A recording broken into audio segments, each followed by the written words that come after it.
வணக்கம். இது ஐபிசி தமிழின் செய்தி வீச்சு. இன்றைய செய்தி வீச்சும் இலங்கை மற்றும் உலக நிலவரங்களை தாங்கி வருகின்றது. இலங்கை தீவின் மகா ஜனங்களுக்காக இல்லையென்றால் மகா ஜனதாவுக்காக அரசியல் செய்ததாக, இல்லையென்றால் இப்போதும் அரசியல் செய்து வருவதாக கூறும் முன்னாள் இந்நாள் முகங்களுக்கு அரசியல்வாதிகள் என்ற அடிப்படையில் அவர்கள் கொண்டிருக்கும் அதிகாரங்கள் சார்ந்த வரப்பிரசாதங்கள் மீது ஸ்ரீலங்காவின் ஏகேடிஆர் அரசாங்கம் இறுக்கமாக கண் வைத்து அதில் சில வெட்டுக்களை செய்யும் நகர்வுகள் தற்போது அதிகமாக தெரிகின்றன.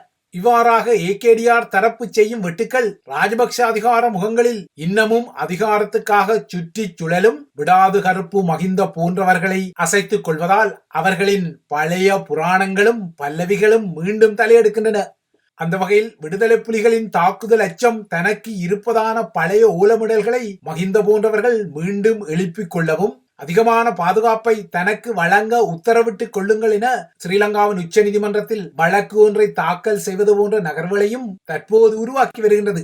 விடாது கருப்பு மகிந்தவை பொறுத்தவரை கடந்த மாதத்துக்கு முன்னர் வரை அவருக்கு இருந்த 350க்கும் மேற்பட்ட உருப்படிகளை கொண்ட பாதுகாப்பு அணியை ஏகேடிஆர் தரப்பு வெறும் 60க்கு சுருக்கிய நிலையில் 80 வயதாகி கொண்ட போதிலும் மகிந்த இப்போதும் தன்னை இலக்கு வைத்து விடுதலை புலிகள் சுற்றி திரிவதாக ஒரு கதையை அவிழ்த்துவிட்டு தனது உயிருக்கு இன்னமும் அச்சுறுத்தல் இருப்பதாக கூறி இந்த வழக்கை ஸ்ரீலங்காவின் உச்ச நீதிமன்றத்தில் தாக்கல் செய்திருக்கிறார். ஏற்கனவே மகிந்த வசிக்கும் அதிக வாடகை கொண்ட கொழும்பில் உள்ள அதிகாரபூர்வ வதிவிடம் மீது ஏகேடிஆர் தரப்பு குறிவைத்து அதனை மீண்டும் பறிக்கும் வகையில், இல்லையென்றால் அதற்குரிய பணத்தை கறக்கும் வகையில் நகர நிலையில் மகிந்தவோ இப்போது தனக்கு பாதுகாப்பு இல்லை என்ற மூக்கால் அழும் கதையுடன் ஸ்ரீலங்காவின் உச்ச நீதிமன்றத்தின் படியேறியுள்ளார். ஆனால் ராஜபக்சக்கள் சிங்கள சிங்கங்கள், அவர்கள் ஒருபோதும் நாய்க்குட்டிகள் போல சலுகைகளுக்கு சிணுங்கிக் கொள்ள மாட்டார்கள் என அவர்களின் அல்லக்கை பௌத்த காவிகள் அரட்டி கொண்டாலும் வீர வசனங்களை பேசிக்கொண்டாலும் இவ்வாறான வரப்பிரசாதங்களை ராஜபக்ச அதிகார மையம் நாடிக்கொள்கிறது.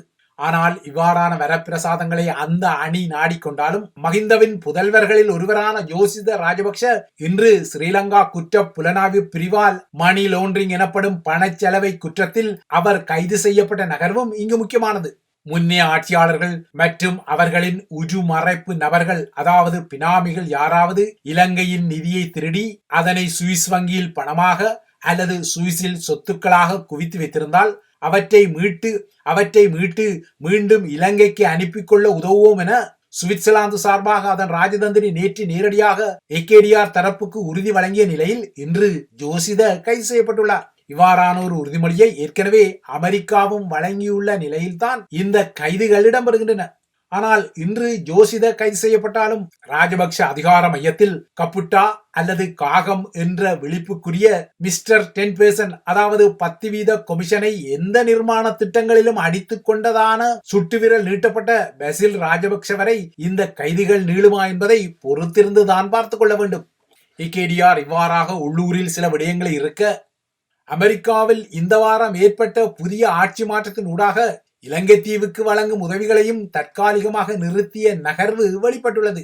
1956ஆம் ஆண்டு முதல் அமெரிக்கா இலங்கைக்கு நிதியுதவிகளை வழங்கி வருவது ஏற்கனவே நீங்கள் அறிந்து கொண்ட ஒரு விடயம். இலங்கை தீவில் வாழும் மக்களுக்குரிய விவசாயம், கல்வி, சுகாதாரம், சுற்றுச்சூழல், நீர்வளம், உட்கட்டமைப்பு, வணிக மேம்பாடு மற்றும் மனிதாயமான உதவி தளங்களில் அமெரிக்கா இதுவரை $2 பில்லியன் மேலான உதவியை வழங்கியுள்ளதாக கூறப்படுகிறது.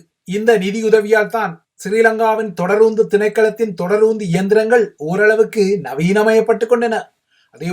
அதேபோல திரிபோஷா என்ற ஊட்டச்சத்தில் நலிவடைந்த இலங்கையருக்கான துணை ஊட்டச்சத்து திட்டமும் நகர்த்தப்பட்டது. இதற்கும் அப்பால் இலங்கையின் புதுப்பித்தல் சக்தி வள துறையில் மின்சார வாகனங்களுக்குரிய மின்னேற்றி நிலையங்களும், அதாவது சார்ஜிங் சென்டர்ஸ் எனப்படும் நிலையங்களும், பெண் தொழில் முனைவோரை ஊக்குவிக்கும் திட்டங்களும் அமெரிக்க நிதியுதவியுடன் நகர்த்தப்பட்டு வரும் திட்டங்களாகும். இவ்வாறான ஒரு நிலையில்தான் இலங்கை உட்பட்ட அனைத்து நாடுகளுக்கும் உரிய அமெரிக்க நிதியுதவி தற்போது ட்ரம்ப் ஆட்சியை பொறுப்பேற்றவுடன் இடைநிறுத்தப்பட்டுள்ளது. டொனால்ட் ட்ரம்பின் புதிய நிர்வாகம் தற்போது அமெரிக்கா ஏனைய நாடுகளுக்கு வழங்கும் நிதி உதவி குறித்து ஒரு மீளாய்வை செய்து வருவதால் இந்த மீளாய்வு முடிந்து அமெரிக்காவின் நிதி உதவியை பெற்றுக்கொள்ளும் நாடுகள் அதற்கு பதிலாக அமெரிக்காவுக்கு பலன்களை வழங்கிக் கொள்ளும் நாடுகளாக உள்ளனவா இல்லையா என்ற வினாக்களை ஒரு தெளிவாக எடுத்து இந்த விடயத்தில் ஒரு இறுதி முடிவு எடுக்கப்பட உள்ளது.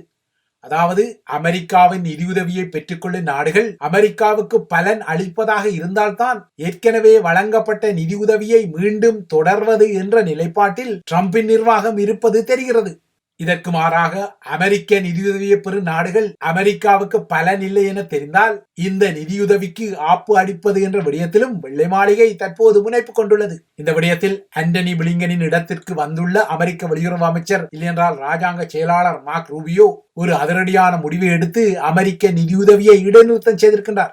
இந்த நிதியுதவியின் இடை நிறுத்தத்தில் இருந்து இஸ்ரேல் மற்றும் எகிப்து ஆகிய இரண்டு நாடுகளுக்கு மட்டும் விதிவிலக்கு வழங்கப்பட்டு அவர்களுக்குரிய படைய உதவியை வழங்க அமெரிக்கா தொடர்ந்தும் உறுதி கொண்டுள்ளது. ஏனைய அனைத்து நாடுகளுக்கும் உரிய நிதியுதவியை, அதாவது இலங்கை உட்பட்ட அனைத்து நாடுகளுக்கும் உரிய நிதியுதவியை வெள்ளை மாளிகை தற்போது ஆக குறைந்தது 90 நாட்களுக்கு முடக்கியுள்ளது.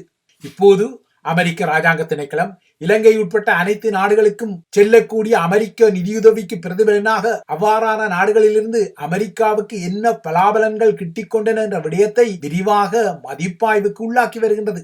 டிரம்பை பொறுத்தவரை அமெரிக்க உதவிகளை பெறும் நாடுகள் அமெரிக்க நலன்களுக்கு ஆப்படித்துக் கொள்வதான ஒரு குற்றச்சாட்டை பல சந்தர்ப்பங்களில் தனது தேர்தல் பரப்புரைகளில் கூட வெளிப்படையாக தெரிவித்திருந்தார்.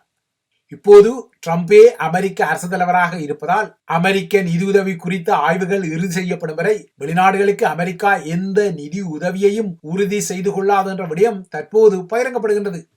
டிரம்ப் நிர்வாகம் எடுத்த இந்த அதிரடியான முடிவு ஜோ பைடனின் ஆட்சி காலத்தில் பல பில்லியன் டாலர்களை பெற்ற உக்ரைனுக்கும் பொருந்திக் கொள்வதுதான் இங்கு இன்னொரு முக்கியமான விடயம். அந்த வகையில் பார்த்தால் ஆடி காற்றில் அம்மியே பறக்க இலவம் மஞ்சு ஐயோ எனக்கு என்ன கதி என புலம்பியது போல உக்ரைனுக்குரிய பல பில்லியன் டாலர் நிதியையே அமெரிக்கா வெட்டு நிலையில் இலங்கை போன்ற நாடுகளுக்குரிய வெட்டு ஒரு சுண்டக்காய் அளவில் இருக்கும் என்பது யதார்த்தமானது. ஒருவேளை இலங்கை தீவுக்கு அமெரிக்கா வழங்கும் டாலர்களால் அந்த தீவிலிருந்து என்ன கிட்டியது என்ற விடயத்தில் டிரம்ப் நிர்வாகம் நடத்தும் இந்த ஆய்வின் முடிவு சில வேளைகளில் யுஎஸ் நிதியுதவி இனிமேல் உங்களுக்கு சலுகையாக கிட்டிக்கொள்ள வேண்டுமா, அப்படியானால் இலங்கையில் அமெரிக்க நலன்களுக்கு இன்னும் இடத்தை தாருங்கள் என்ற புதிய நிபந்தனை வெள்ளை மாளிகையால் நகர்த்தப்படக்கூடும். குறிப்பாக திருமலையில் ஒரு தளத்தை அமைக்க இடந்தாருங்கள் என்ற நிபந்தனை ஒரு டீலாக கூட கிளம்பினாலும் அதில் ஆச்சரியம் ஏதுமில்லை. ஏற்கனவே அமெரிக்காவின் இந்தோ பசிபிக் குவாட் எனப்படும் நாற்கர திட்டத்தில் இலங்கையையும் சுழுவாக இழுத்தெடுக்கும் திட்டம் வாஷிங்டனில் இருப்பது குறிப்பிடத்தக்கது. இவ்வாறாக சில பூகோள அரசியல் மாற்றங்கள் இலங்கை தீவை மையப்படுத்தியும் உருவாக்கி கொள்ள அந்த தீவில் வாழும் மக்கள், குறிப்பாக ஈழத்தமிழ் மக்கள் தமது அரசியல் உரிமைகளுடன் உலகின் அசைவியக்கத்துக்கும் உள்ள தொடர்புகள் குறித்து முறையாக அறிந்திருப்பதான செல்நெறி வெளிப்பட்டுக் கொள்ளவில்லை. மாறாக இன்றைக்கு 17 வருடங்களுக்கு முன்னர் தமிழகத்தில் இருந்து இலங்கை சென்ற சீமான் தலைவர் பிரபாகரனுடன் நிழல் படம் எடுத்துக்கொண்டாரா இல்லையா என்ற விடயத்தையும், திராவிடமா தமிழ் தேசியமா என்ற ஒரு குட்டி பட்டிமன்றத்தையும், ஈவேரா பெரியாரா அல்லது ஈழத்தமிழ் பிரபாகரனா என்ற விடயங்களிலும் சுயேச்சை கிளாடியேட்டர்களின் தினசரி முகநூல் பதிவுகளில் தமக்குரிய அரசியல் ஈடேற்றம் இருப்பதான காட்சிப்படுத்தல்களிலும் தான் அவர்களின் அலசல்களும் காட்சிப்படுத்தல்களிலும் தான் முகநூல் பதிவுகளும் தொடர்கின்றன. இதற்குள் தாங்கள் முறையீடு செய்துதான் யாழ்ப்பாணத்தில் இந்திய நிதியுதவியில் நிர்மாணம் செய்யப்பட்ட முன்னைய யாழ்ப்பாணம் கலாச்சார மையத்துக்கு 3வது முறையாக யாழ்ப்பாணம் திருவள்ளுவர் பண்பாட்டு மையம் என்ற பெயர் மாற்றம் செய்யப்பட்டுள்ளதான தமிழரசு கட்சியின் உரிமை கோரல் வேறு வந்துள்ளது. உள்ளது உள்ளபடி சொன்னால் கடந்த 18ஆம் தேதி மின்னாமல் முழங்காமல் ஈழத்தமிழர் தரப்புடன் ஆலோசனை செய்யாமல் இந்த பண்பாட்டு மையத்தில் இருந்த யாழ்ப்பாணம் என்ற அடையாள சொல் அகற்றப்பட்டு பெயர் மாற்றம் செய்யப்பட்டதுடன் தமிழ் மொழிக்கு அந்த பெயர் மாற்றத்தில் 3ஆம் இடமும் வழங்கப்பட்ட நகர்வு பரவலாக ஈழத்தமிழர்களின் அதிருப்திக்கு உள்ளாகி இருந்தது. உடனடியாகவே இதற்குரிய எதிர்வினை பல முனைகளிலும் இருந்து கிளம்பியிருந்தது. எனினும் கடந்த 21ஆம் தேதி வரை இந்த விடயத்தில் முறையாக எதிர்வினையாற்ற தலைப்படாத தமிழரசு கட்சி 22ஆம் தேதிதான் யாழில் உள்ள இந்திய பிரியனரின் துணை தூதரகத்துக்கு முறையீட்டு மனுவுடன் ஓடிச் சென்றிருந்தது. ஆனால் அதற்கு முன்னரே தமிழர்களின் எதிர்வினை கண்டு யாழ்ப்பாணம் திருவள்ளுவர் பண்பாட்டு மையம் என்ற 3வது பெயர் மாற்றத்திற்கு டெல்லியிலிருந்து பச்சை கொடி காட்டப்பட்டு அதற்கு யாழில் உள்ள இந்திய துணை தூதரகம் அசைந்ததாக தெரிகிறது. ஆகையால் தனது முயற்சியால் தான் இந்த பெயர் மாற்றம் இடம்பெற்றதாக தமிழரசு கட்சி உரிமை கூறிக்கொள்வது முற்றிலும் உண்மையான விடயமாகவும் இருக்க முடியாது. மாறாக ஈழத்தமிழர்களின் பரவலான எதிர்வினைகளால் தான் இந்த மாற்றம் இடம்பெற்றது என்பதே சரியானது. இதனால் தான் யாழ்ப்பாண கலாச்சார மையத்துக்கு 3வது முறையாக பெயர் மாற்றம் செய்யப்பட்டதான விமர்சனங்களை நேற்று இந்திய ஊடகங்கள் வெளிப்படுத்தியிருந்தன. அவ்வாறான விமர்சனங்களை வெளியிட்ட இந்த ஊடகங்கள் இலங்கையில் தமிழ் அரசியல்வாதிகள் மற்றும் புத்திஜீவிகள் இழுத்த எதிர்ப்பும் கண்டனமும் என்ற தேர் அசைவால் தான் இந்தியா சங்கடப்பட்டு இந்த புதிய பெயர் மாற்றத்திற்கு இசைந்து அதற்குரிய பெயர் பலகையும் அவசரமாக தயார் செய்து பொருத்தியுள்ளதாக சுட்டிக்காட்டப்பட்டமை இந்த இடத்தில் தமிழரசு கட்சிக்கும் அதிக விடயதானங்களை வழங்கிக் கொள்ளக்கூடும். இவை இலங்கை தீவை மையப்படுத்திய விடயங்கள். அடுத்து உலக விடயங்களை நோக்கிக் கொண்டால், காசாவை மையப்படுத்தி இஸ்ரேலுக்கும் ஹமாஸ் அமைப்புக்கும் இடையிலான போர் நிறுத்தம் ஒரு வார காலத்தை கடக்கவுள்ள நிலையில் இன்று இன்னொரு தொகுதி கைதிகளின் பரிமாற்றம் இடம்பெறவுள்ளது. அந்த வகையில் ஹமாஸ் அமைப்பு இன்று தான் விடுதலை செய்யவுள்ள 4 இஸ்ரேலிய பெண் பணைய கைதிகளின் பெயர் விவரங்களை வெளியிட்டுள்ளது. இந்த விடுதலைக்கு மாற்றாக இஸ்ரேலிய சிறைகளில் தடுத்து வைக்கப்பட்டுள்ள 180 பலஸ்தீன கைதிகளை இஸ்ரேலும் விடுவிக்க உள்ளது. கடந்த ஞாயிற்றுக்கிழமை 2 தரப்புக்கும் இடையில் போர் நிறுத்தம் நடைமுறைக்கு வந்த பின்னர் இது 2வது கட்ட கைதிகளின் பரிமாற்றமாகும். இந்த நிலையில் எதிர்வரும் 5 வாரங்களில் விடுவிக்கப்படவுள்ள மீதமுள்ள 26 இஸ்ரேலிய பணைய கைதிகள் குறித்த பெயர் விவரங்களை ஹமாஸ் இன்று வழங்கும் எனவும் எதிர்பார்க்கப்படுகிறது. அடுத்து ரஷ்யா உக்ரேனிய போர் நிலவரங்கள் மீதான அரசியல் களத்தை நோக்கிக் கொண்டால், அமெரிக்க அரசு தலைவர் டொனால்ட் ட்ரம்புடன் பேச்சுக்களை நடத்த தயார் என நேற்று ரஷ்ய அரசு தலைவர் விளாடிமிர் புட்டின் குறிப்பிட்ட விடயம் ஐரோப்பிய நாடுகளின் பங்களிப்பு இல்லாமல் உக்ரைன் மீதான போரை ரஷ்யாவும் அமெரிக்காவும் கையாள நினைப்பதான கவலை உக்ரைனுக்கு ஏற்பட்டுள்ளதாக தெரிகிறது. அந்த வகையில் விளாடிமிர் புட்டின் டொனால்ட் ட்ரம்பை தனக்கு இசைவான ஒரு நபராக கையாள முயற்சிப்பதாக உக்ரைனிய அரசு தலைவர் விளாடிமிர் ஜெலன்ஸ்கி குற்றம் சாட்டியுள்ளார். உக்ரேனிய போர் தொடர்பாக ட்ரம்புடன் பேச்சுவார்த்தை நடத்த விரும்பும் விளாடிமிர் புட்டின் ட்ரம்பை சூழ்ச்சியாக கையாள முயற்சிப்பதாக ஜெலன்ஸ்கி நேற்று தெரிவித்திருந்தாலும் அமெரிக்கா இந்த விடயத்தில் இதுவரை எதிர்வினையாற்றவில்லை. உக்ரைன் மீதான போரில் ட்ரம்புடன் பேச்சுக்களை நடத்த தயாராக இருப்பதாக விளாடிமிர் புட்டின் நேற்று தெரிவித்த போதிலும் இவ்வாறான பேச்சுக்களுக்குரிய உறுதியான திகதி எதுவும் இதுவரை 2 தரப்புகளில் இருந்தும் தெரிவிக்கப்படவில்லை. இதற்கிடையே ரஷ்யாவின் 12 பிராந்தியங்களில் உக்ரைன் மிகப்பெரிய வான்வழி தாக்குதலை நடத்திய நிலையில் அவ்வாறாக ரஷ்ய பிராந்தியங்கள் மீது உக்ரைன் ஏவிய ட்ரோன்கள் எனப்படும் ஆளில்லா வான்கலங்களில் 120 கலன்கள் சுட்டு வீழ்த்தப்பட்டதாக ரஷ்யா அறிவித்துள்ளது.